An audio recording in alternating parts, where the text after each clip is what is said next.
the nation's commercial capital. This is the News at 10. Live from Channels Television. Reporting tonight, Ayotunde Balogun.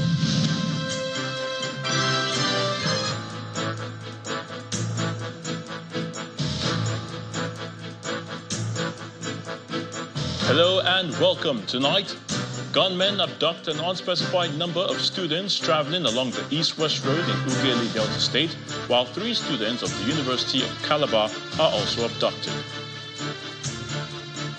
Police in Calabar confirm abduction of the 3 University Calabar students, begin manhunt for the abductors as the authorities tighten security. It's a new dawn in Senegal with the inauguration of the president-elect Bassirou Diomaye Faye in less than 24 hours. Nigeria's President Bola Tinubu to grace the occasion.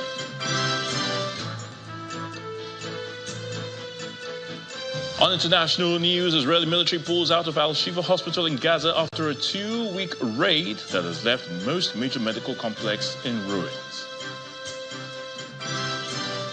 And on business news tonight, gold prices scale another record high, hitting about $2,235 per ounce, propelled by U.S. interest rate cut expectations. On sports news tonight, 19-time Turkish Super League champions Fenerbahce to decide whether the club will withdraw from the league after the players were attacked by Trabzonspor fans. Police Public Relations Officer Bright Edafe, who confirmed the incident, says the passengers, who are believed to be students, were returning from their school in Calabar Cross-River State on Friday night when they were abducted from the minibus. According to him, the driver of the vehicle also escaped unhurt. Now, the police PRO says although the abductors are yet to make any demand from the families of the victims, the police have already swung into action, combing the area in search of the gunmen, as well as to ensure the release of the victims. Still on security, and this time in Cross River State, where the 3 universities of the University of Calabar in Cross River have been abducted. And this was confirmed by the Police Public Relations Officer in the State Command, Irene Ugbe, who explained that the command and other security agencies are doing everything possible to ensure the release of the 3 students. Now, the students identified as Ojang Precious Ebejin, 200 level from the Department of Medicine and Surgery, Ugu Chukwemeka, 300 level from the Department of Genetics and Biotechnology, and Damilola Dixon, a final year student of the same department, were abducted from the school campus. Meanwhile, the Vice Chancellor of the University of Calabar, Professor Florence Obi, says this is not the first time such incident is happening in the institution.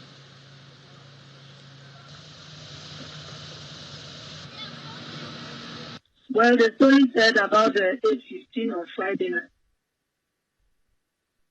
8:15 Friday night was when the chief security officer was called, and the security agencies were drafted to the scene, and they confirmed that they were taken by boats through the water. And an earlier actually said that the university is porous because of the fact that the Kwa River is just around the university, and I have not stopped in talking about the need for a perimeter fence. In fact, when we had our convocation on Saturday, just a few days before the incident, I actually had to tell the Honorable Minister who represented the visitors and appeal to the government to come to our aid and provide us with a perimeter fence just by the water side. We could manage the other areas, but the area where there is a perimeter fence, I think we really need the area around the water. We actually need perimeter fence to enable us be able to weather all these elements to come in there to terrorize residents. And let me put it on record, this is not the first time. We had a number of times, students and staff to that since 2015. Kidnapping started, they are not affected. We have lost on staff. We have professors have been kidnapped, doctors have been kidnapped, students have been kidnapped. We have lost people. And I think that the government will do us all the good the government can come to save and provide us with protection, just the area around the border. Away from security, in the Easter festivities commemorating the death and resurrection of Jesus Christ is a global event celebrated by Christians. But amidst the current economic realities in the country, many Christians had a difficult time celebrating the event. The increase in pump price of petrol as a result of subsidy removal, inflation and rising food prices, among other factors, have made this year's Easter celebration a bleak one for some members of the Christian community. It's not the best of times for Nigerians as Christians celebrate Easter amidst economic hardship. At the popular Central Market in the Kaduna State capital, prices of foodstuffs continue to rise beyond the reach of average Nigerians, just as traders and customers complain in Jos over the high cost of food items. I must say things are not easy. Things are not really easy. People are not finding it easy at all. Because I expect that since dollar is down, things are supposed to come down. Previous Easter has been good, but this one is we are doing it with hardship. We have to thank God first for being alive, despite the situation of the country. And it's not easy as a family man and also a businessman. This year's Easter preparation is going to be a bit difficult. Reason being that initially, I know even I myself used to rear birds. We keep birds before the Easter period. But presently, with the high cost of the feed for the birds, where I'm not even able personally to even keep birds. From Cross River to Enugu State, the situation is similar. Well, it's not an audacious Easter. Thank God everybody knows the economic reality, the inflation in the country. My family, for instance, we have cut ourselves to size. Some residents of the nation's capital also share their views on the economic situation as traders in Ogun State lament low patronage. Actually, I'm into these graphics works, but since when this economic thing starts, we are not getting more customers as usual. The market is not full today. So he was telling me no money in the purse. And people that have no money, they cannot come and buy. Nigeria's annual inflation rate soared to a new high of 31.7% in February 2024, up from 29.9% in January and above market forecast of 31%, mainly due to the effects of oil subsidy removal and the devaluation of the naira. Between June 2023, when the foreign exchange market was liberalized, and mid-February 2024, the naira depreciated by 69%, leading to a major rise in the cost of imports and generally impacting the nation's import-dependent economy. Food inflation, which accounts for the bulk of Nigeria's inflation basket, continued to climb and hit 37.9% in February, the highest since August 2005, from 35.4% in the previous month.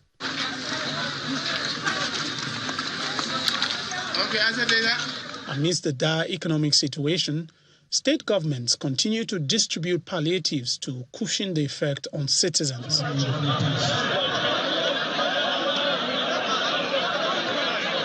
The federal government equally directed the Ministry of Agriculture and Food Security to immediately release about 42,000 metric tons of maize, millet, and other commodities from their strategic reserves in a bid to ensure that food becomes more readily available to Nigerians.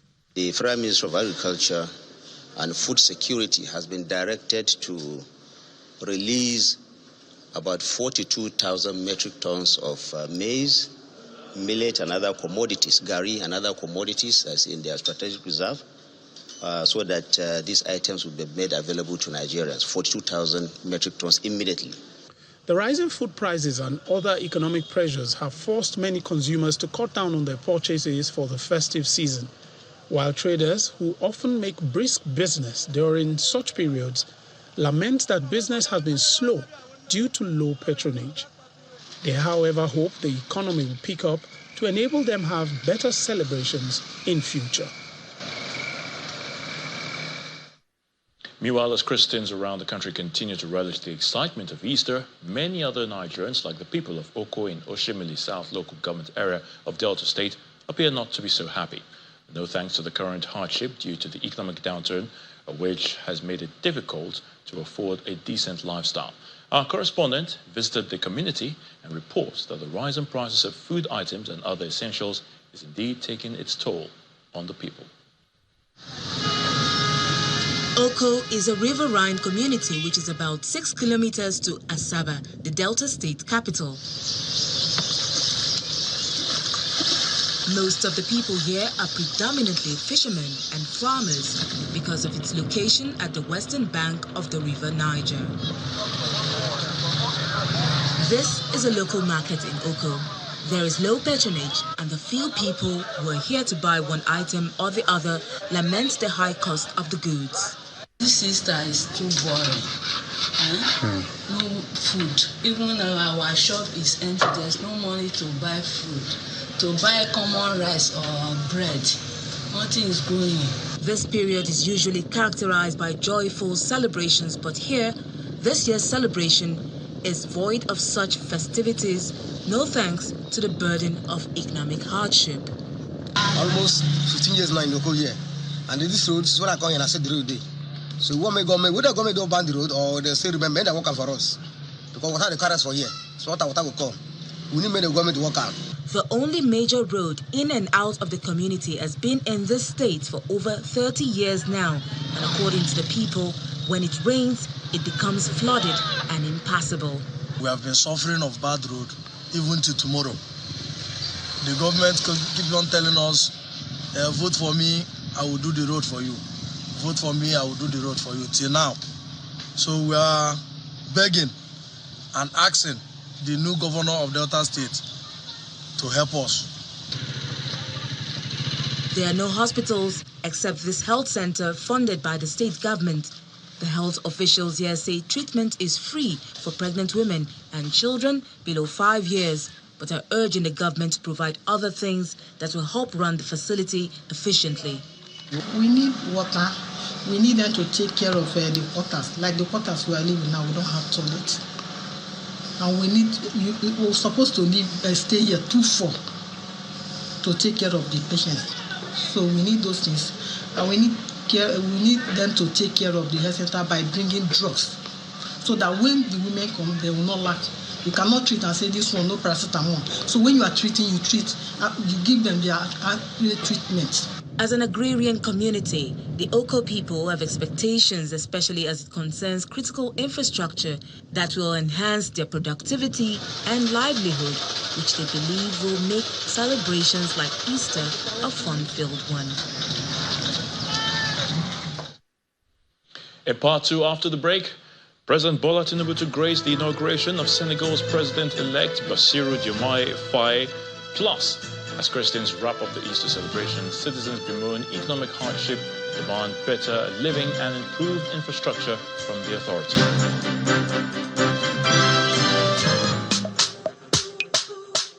You want to send your body money, but you don't get time for internet story. You don't need to work out with plenty money. Gotta go make you dial the number 894. Make you know they wait. 894. No need to start for line. 894.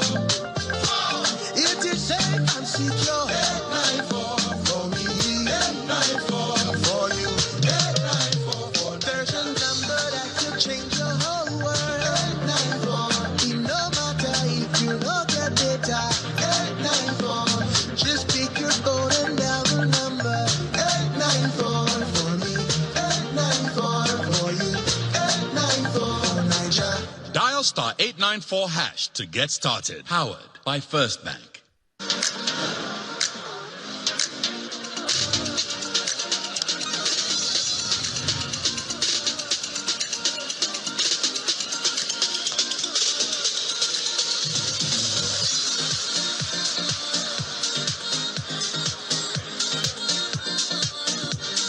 There's a drop of goodness in everyone. Share goodness with someone today. Malta Guinness. Enjoy a world of good.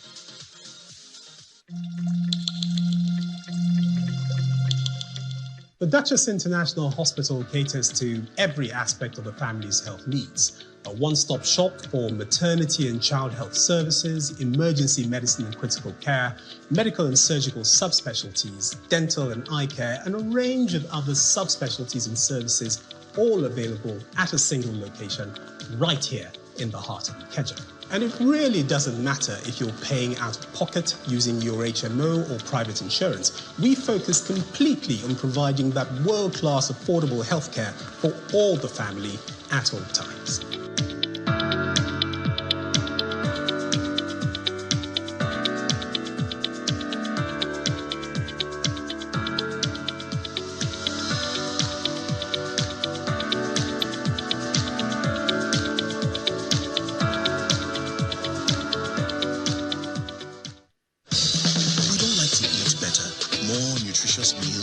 More veggies, but we want it tasty and easy too. Knorr cubes, that's the secret. Made with real ingredients like chicken, parsley, and garlic, and enriched with iron, so your meals are better for you and more delicious too. That's the cocoa. Let's give it some accolades. Change your world by changing what's on your plate. We all know the feeling, hanging out with friends and reaching for that refreshing bottle of soda. But hold on a minute. What we don't always see is what's hidden inside those bottles. So when you reach for that bottle, can, or juice box, remember, it's not just a drink, it's a threat to your health.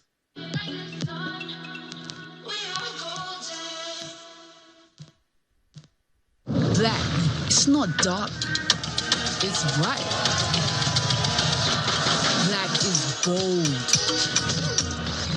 Black is every color, all together. My thing, your thing, our thing mixed together.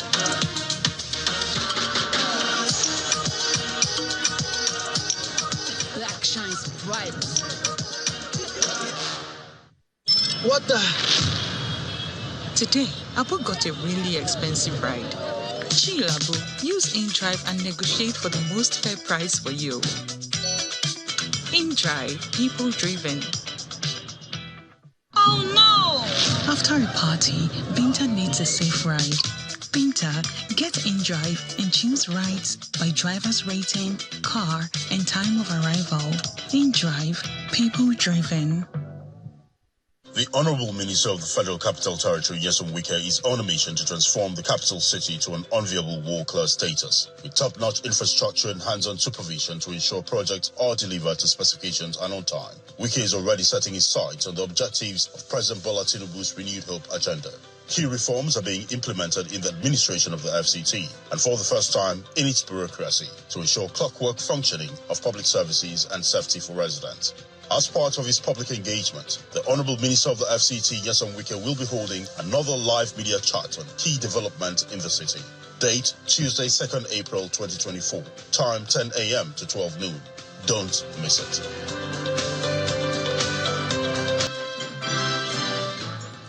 It's less than 24 hours to the inauguration of Bassirou Faye as Senegal's new president, and President Bola Tinubu is expected to grace the occasion. And the senior Iranian commander Mohammad Reza Zaheni and 4 others have been killed from a suspected Israeli strike on the Iranian consulate building in Syria's capital, Damascus.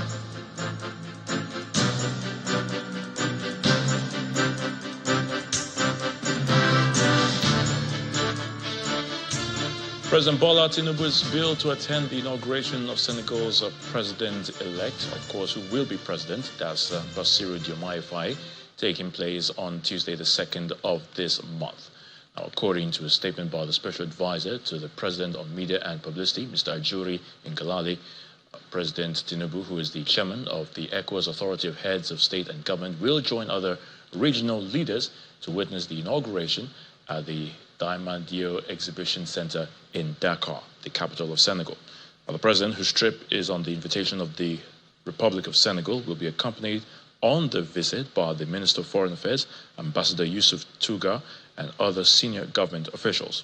President Bola Tinubu is expected to return to Nigeria after the conclusion of the inauguration. As President Bola Tinubu gets set to attend the inauguration of Senegal's president-elect, our State House correspondent Larry Lassisi takes a look at the tightly contested election that has led to this point and the implication of this presidency for Senegal and the rest of the West African sub-region.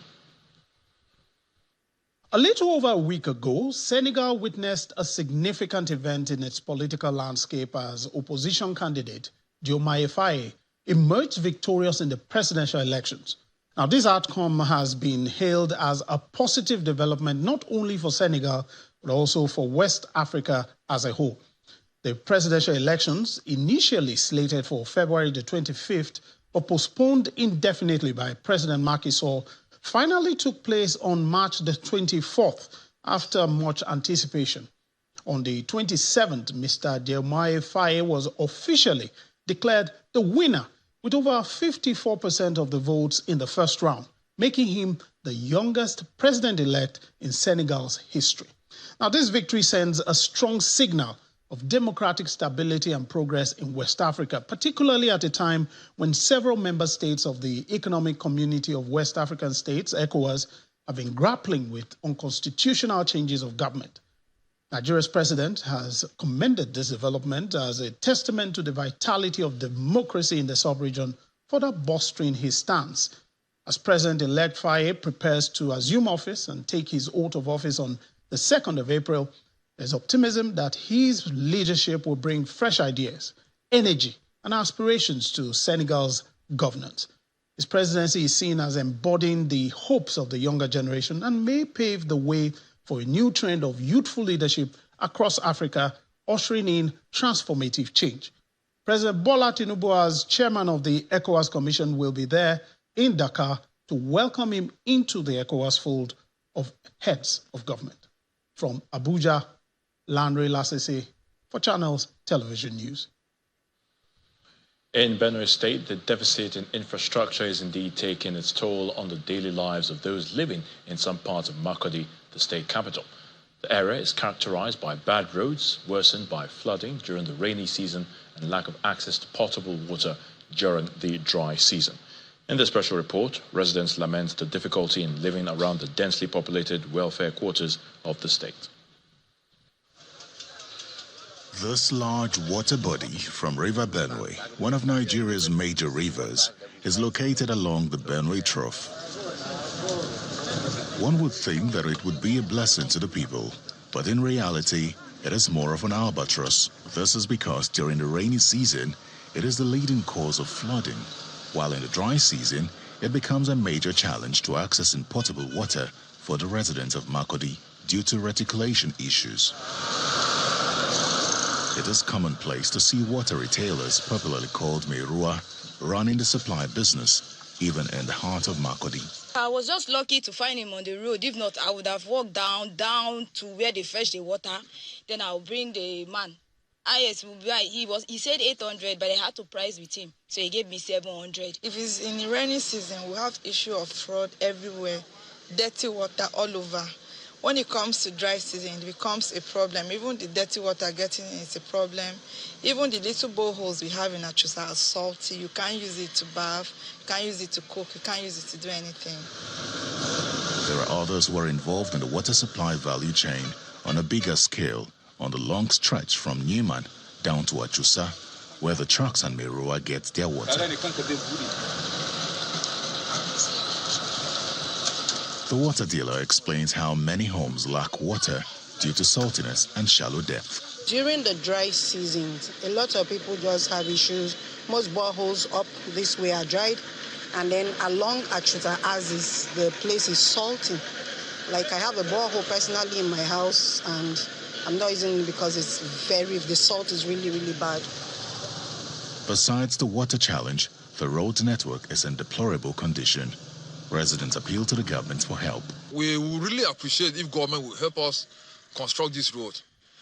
There was a day the governor passed here around 9 p.m., he went out to inspect the roads and see if he can award this Achusa road. So we really be grateful if the road is truly awarded. The Chief Press Secretary to the Governor gives an update on the water supply challenge while assuring that the roads have been captured for the next phase of construction. His Excellency is looking at it. The professionals have done their work. They have submitted, and incidentally, they submitted after the budget was passed. We are thinking that maybe during the supplementary budget or by the next budget, that will be considered, because he has hinged on that several times, that it will be a disappointment that in Makudi, where you are sitting right at the base, right at the river bank, then people are buying water in jerrycan. The rehabilitation plan of the Makodi Waterworks project will complete the 100,000 cubic liters capacity per day project with replacement of the pipes. The government plans to open more roads in addition to the 16 ongoing township roads in the state capital. So let's now head to the nation's capital, where Mark Bogun Yusuf is standing by to give us the very latest from our Abuja studios. Hello, Mark. Hello, Ayotunde. It's good to see you. Happy Easter to you. Well, if you're seeking to travel locally, then this piece of information is for you. As Minister of Tourism, Lola Adejon, has been speaking about the nation's huge tourism potential and how it can be leveraged for national development. The minister is on a visit to the Kogosi Warm Springs in Ekiti West local government area of Ekiti State and says the Warm Springs holds a lot of promise. However, there's a need to develop it and make it attractive for investors.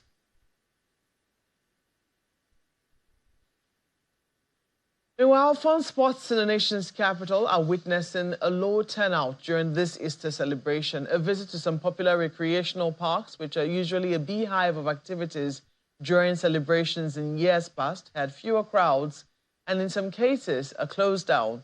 Some fun seekers that spoke with our correspondent, Victoria Longjohn, attribute this development to economic challenges.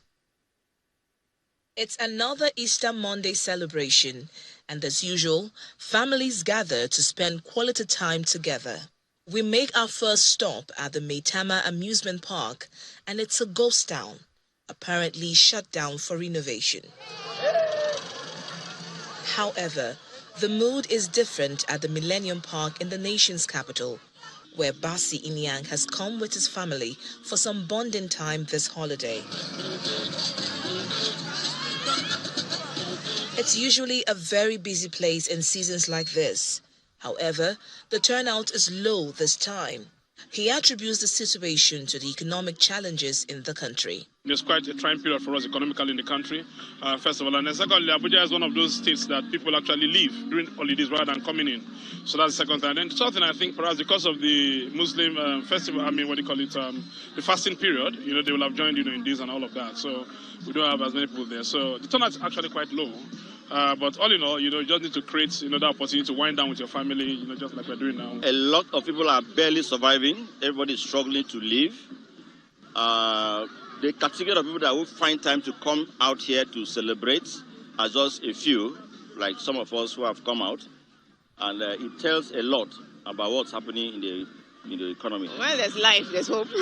Actually, we've been here since 10 o'clock. Honestly speaking, the turnout has been very low because most people live outskirts of the town. And coming here, you have to fuel your car. But because of the financial constraint in town, we all know how the economy is. Tough economic situation or not, the children here are happy to have a good time. It was nice, fun. I can't wait for school to resume on the 15th of April. Thank you for bringing me here, and God will replenish them in many folds. We went on almost all of the slides and swings. We also went on the zip line. We had a lot of adrenaline, and it was really fun. Today marks the conclusion of the Easter holiday. And as we transition back to our regular work routines, Nigerians are hoping for a life with reduced economic and social burdens. Victoria Longjohn for Channels Television News. Still ahead on the news at 10, gold prices scale another record high, hitting about $2,235 per ounce, propelled by U.S. interest rate cut expectations. That's in business news. Join us again.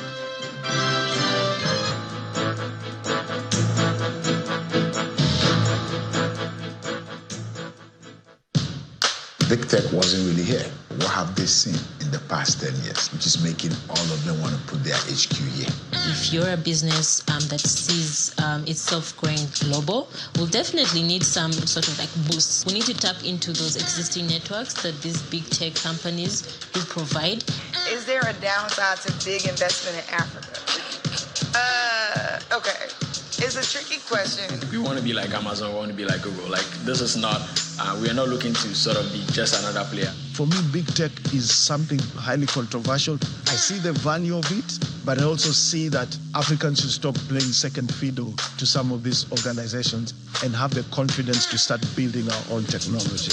We've seen how we are using the limited resources we have to solve real problems. They've seen indigenous tech startups achieving things that took them years to figure out.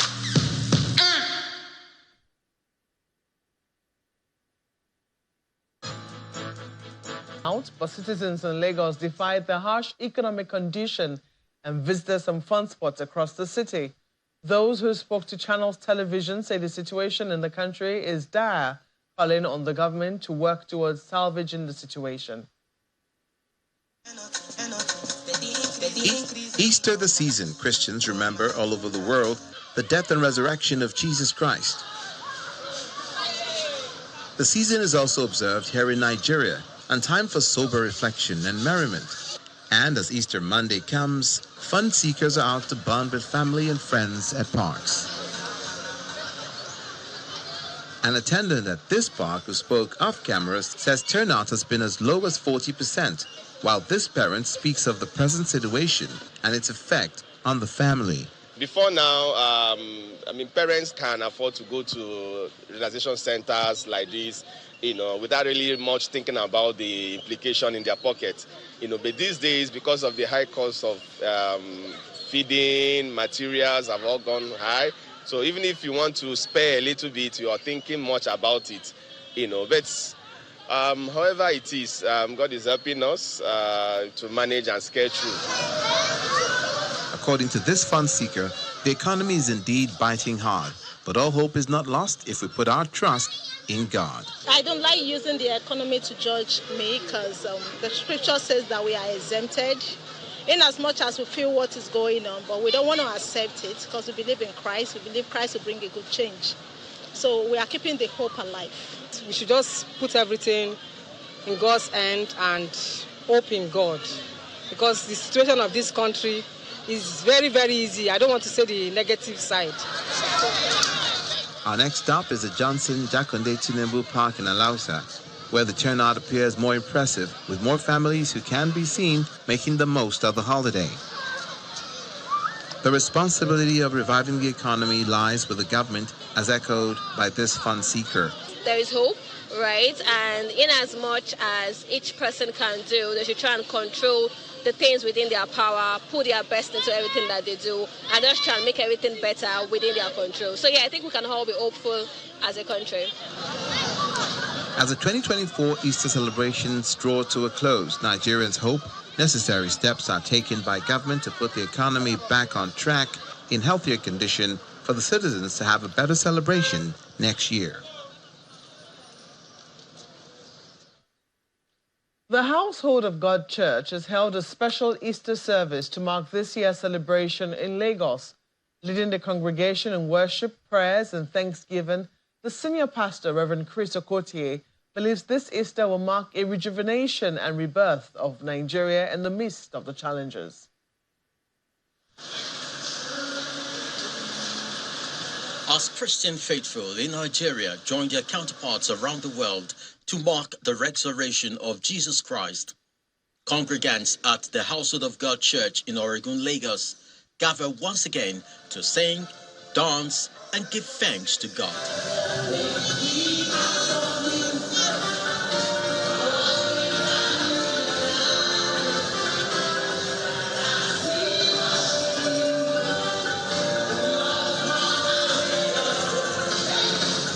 In his message, the senior pastor of the church, Reverend Chris Okotie, reminds the congregation of the essence of Easter as recorded in the Bible.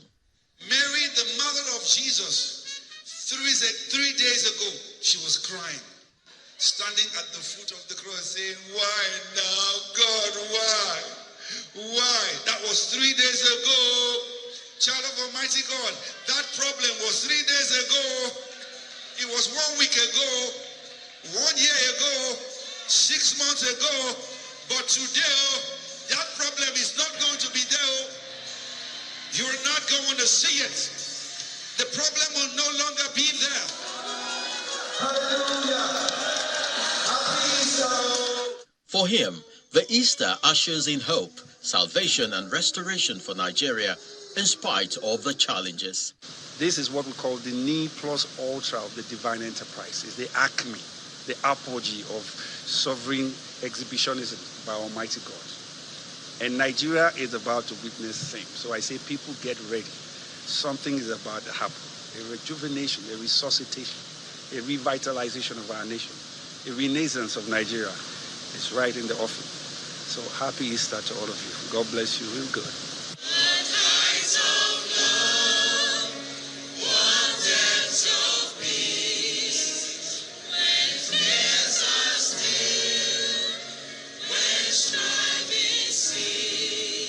Modest celebrations trailed this year's Easter, but for members of the Household of God Church, they are inspired with the message of hope and restoration for Nigeria.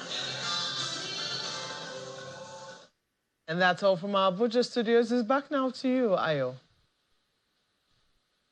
Many thanks, Malkwe. 83 communities in Nasarawa State have benefited from 7 intervention areas under the Nigeria COVID-19 Action Recovery and Economic Stimulus NG Cares program. The intervention areas cut across education, health, agriculture, social transfers, water and environmental mitigation, with hundreds of thousands of beneficiaries recorded. The state is the first in the country and in the North Central to have benefited from this. Our correspondent Halima Gayam has the report. Pilot Science Primary School in Lafia South is wearing a new look after 49 years, courtesy of the NG Cares program in Nasarawa State, which has also renovated 72 other schools across the state.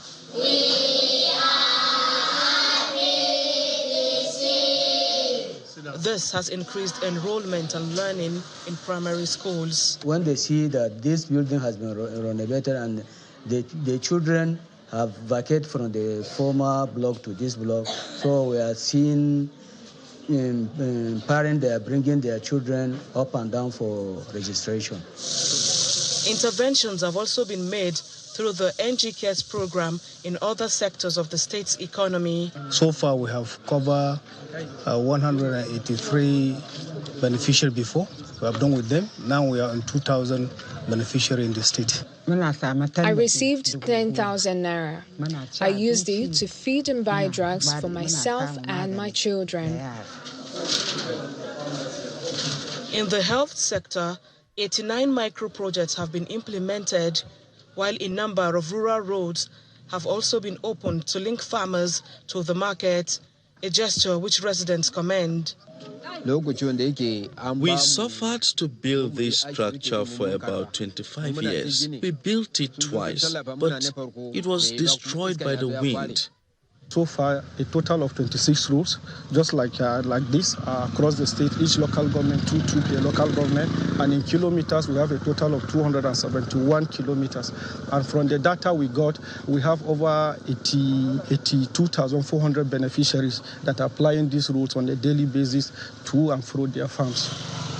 83 communities have benefited under the ProPop program through the 7 interventions of the state, with the provision of rural roads more prominent for the implementers. I've heard, many people talk about how their lives have changed, the effect it has, on pricing, the effect it has, on, value addition, the effect it has on security, and also the effect it has, on, food security, apart from the normal security, because it allows people to bring out foods to the market.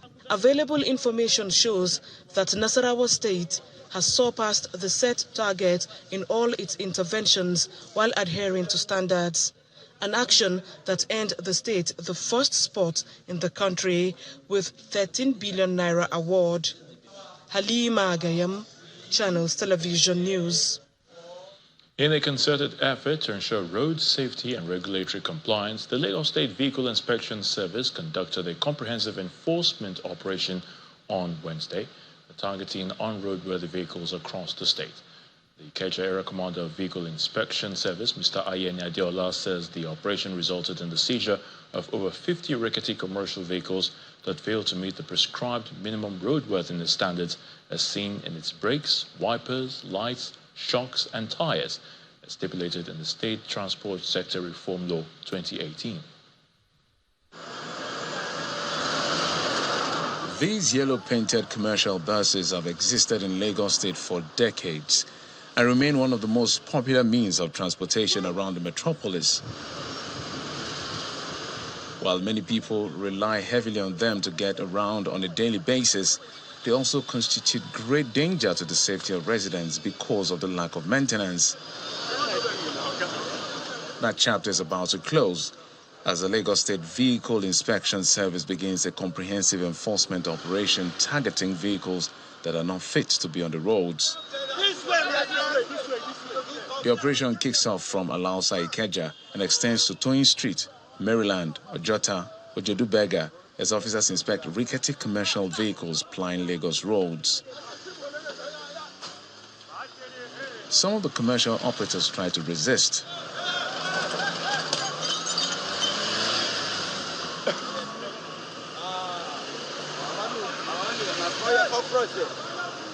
Over 50 vehicles failed to meet the prescribed minimum roadworthiness standards. By the time we stop any vehicle, the first thing we demand for is driving license. And then we look at the physical appearance of the vehicle. What are the physical appearances? The headlamp, navigator lights, windscreen, rear lights, side mirror. If those ones are defective, we have to impound the vehicle. Also, if you find out that the tires, when the tire doesn't have any ridges again or any line, it's susceptible to have an accident on a rainy day. So if you have a flat tire that doesn't have any ridges, we have to impound the vehicle and then make sure that vehicle do the needful before being released. We've been arresting rickety vehicles for almost maybe about 80 or 90. I'm talking about my command. And my command has about 4 zones. My advice for motorists is to make sure that they put their vehicle in order. In what way? Make sure that they have valid particulars, valid driving license, and they make sure that all their lights, the physical appearance of the vehicle are okay. This enforcement on commercial vehicles will become irregular and carried out routinely to rid the state of dangers posed to other commuters by drivers who are not safety conscious. A former director with the Federal Radio Corporation of Nigeria, FRCN, Chief Biola Olasokwe, has died at the age of 89.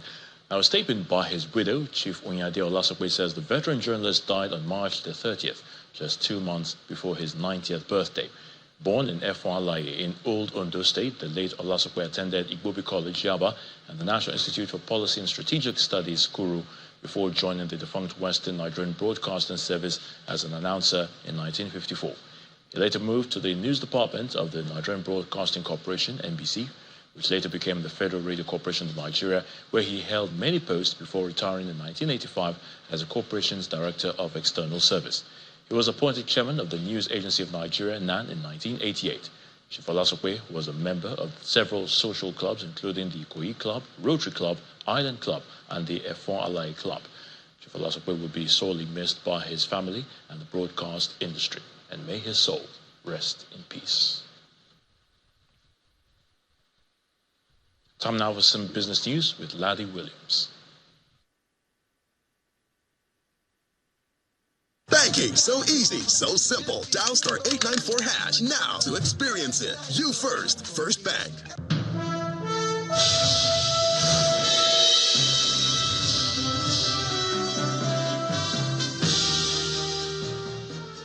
Thanks, Ayo. Well, in business news, the Nigerian Midstream and Downstream Petroleum Regulatory Authorities released the domestic base price and applicable wholesale price of natural gas for the strategic sectors. According to the authority chief, Executive Engineer Farouk Ahmed, the domestic base price is pegged at $2.42 per million British thermal unit as MMBTU.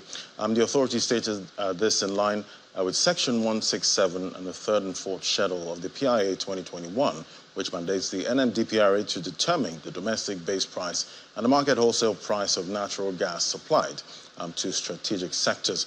The authority maintained that the new domestic base price was arrived at after due consultation with key stakeholders and taking into cognizance the provisions of the PIA, as well as the gazetted gas pricing and domestic demand regulations.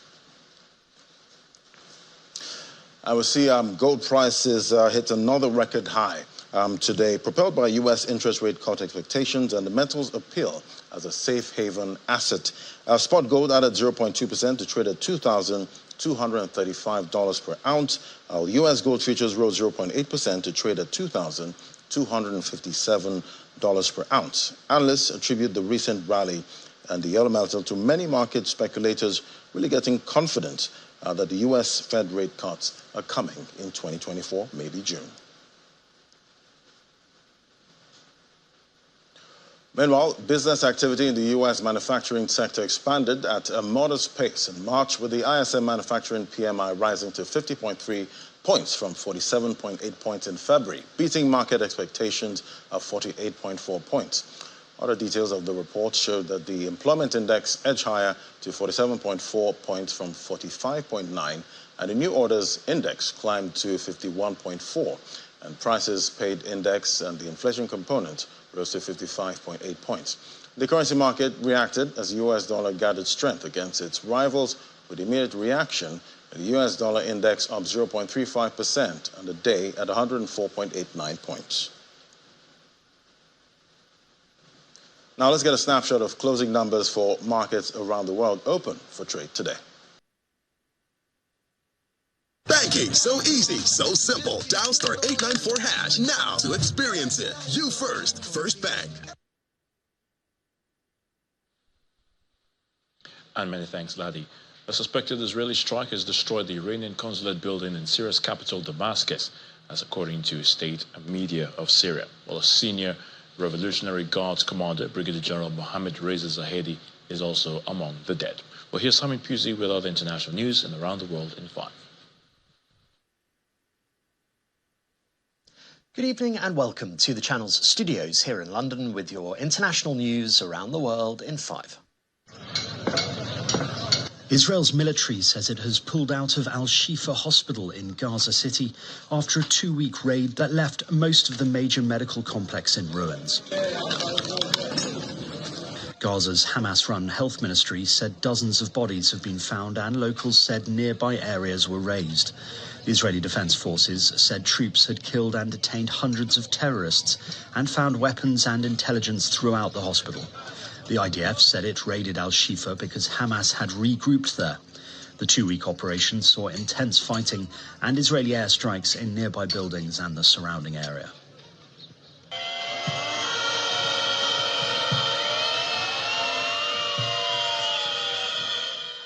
Meanwhile, tens of thousands of people have taken part in anti-government protests in Israel. Protesters in Jerusalem were urging the government to reach a ceasefire deal to free the dozens of hostages held in Gaza by Hamas. They also called for the government to hold an early election to oust Prime Minister Benjamin Netanyahu. Many Israelis hold him responsible for the security lapses that allowed Hamas to attack Israel with such devastating effect. Unlike his security chiefs, who rapidly issued statements admitting they had made mistakes, Mr. Netanyahu has never admitted any responsibility. We came for a sit-down that will last from today until end of day Wednesday, 3 days, to block the Knesset, the Israeli parliament. This is the last week of the parliament session because before they go on hiatus or vacation, yes, during time of war and when we still have 134 hostages still in Gaza, We came to call on this government to resign. This is a government that has failed us repeatedly. An operation to rescue 13 gold miners trapped by a landslide in the far east of Russia has ended with the miners presumed dead. Efforts at the Pioneer mine in the Amur region could not continue due to fears of further rock collapses. The landslide happened 2 weeks ago, trapping the miners more than 100 meters underground. Possible shelter areas have been found to be flooded. The mine is one of the world's largest and one of Russia's most productive.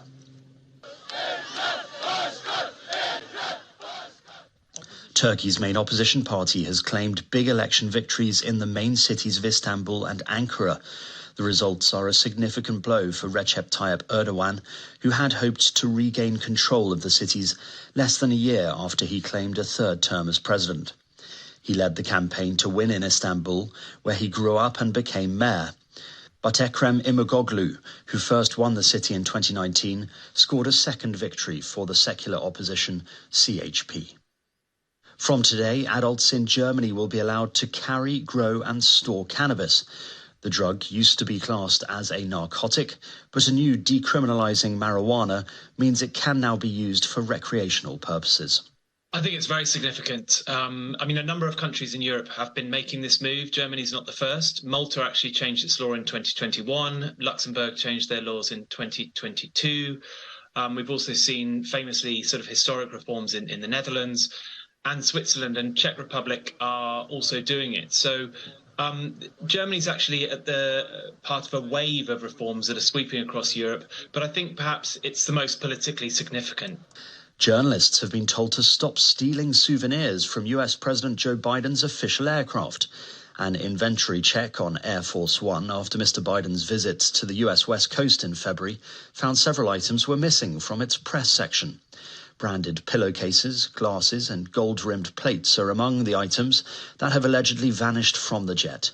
The White House Correspondents Association warned that taking items from the plane was forbidden.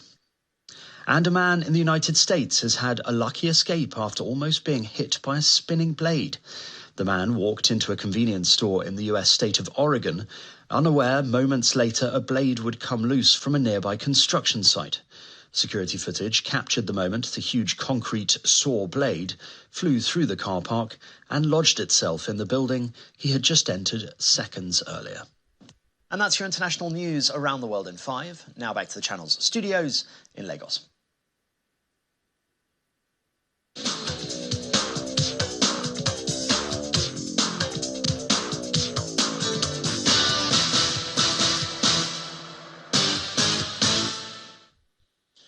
Thanks, Simon. On Sports News Tonight, United States men's under-19 national team coach Michael Essien has declared his interest for the vacant Super Eagles coaching job as the Nigeria Football Federation continues its search for a substantive coach. Addressing a news conference in Abuja, Coach Essien says with his qualification and experience, he remains the best man to succeed Jose Peseiro as Super Eagles coach.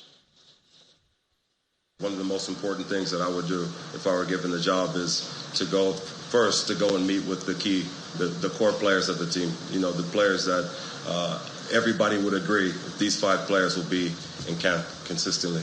You know, and those players need to understand and interact with me as a human being first before I would ever know that I'm coaching them in a camp. And a leadership group would need to be formed, and these leaders should represent all players that work in the various clubs all over the world, but at the same time when they come into camp, they know that there's a connection there with these players. Let's stay with football as Fenerbahce members will decide on Tuesday whether the club will withdraw from the Turkish Super League. The 19-time title winners say they would consider withdrawing from the league after their players were attacked by Trabzonspor fans. And earlier today, Super Eagles and Fenerbahce winger Bright Osayi Samuel and 2 other players were informed they will appear at a disciplinary hearing on the Turkish Football Federation following a bust-up with Trabzonspor fans. In tennis, Miami Open champion Yannick Sinner is thrilled to achieve a career-high world number 2, displacing Spain's Carlos Alcaraz following his victory at Hard Rock Stadium. Sinner finishes the hard-court season in electric form, having won 25 of his last 26 matches, with only defeat coming to Alcaraz in the semi-finals of the Indian Wells. Being number 2, it's an amazing feeling. I never thought to come to this point. I come from a very normal family. My dad is still working, as my mom do. So, it's for me. It's sport is one thing, and life is different. So I'm very happy to be in this position. I'm just enjoying every moment. These are special days. Winning a tournament, it doesn't matter what kind of tournament, it's a special day, so it means a lot to me.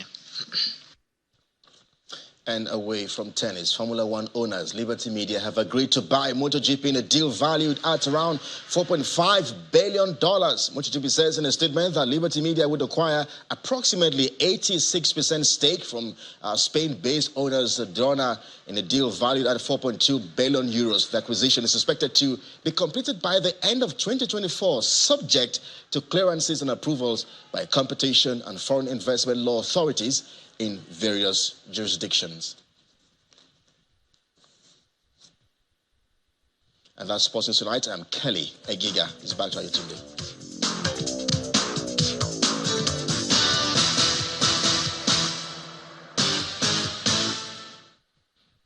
Many thanks, Kelly.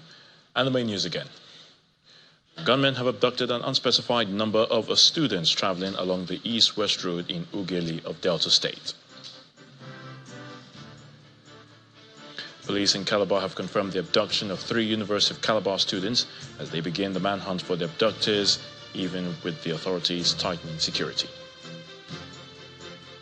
And President Bola Tinubu is expected to join other African leaders on Tuesday for the inauguration of Bassirou Faye as Senegal's new president. That's the news at 10 tonight. Thank you so much for watching. I'm Akeredolu. You have a good day.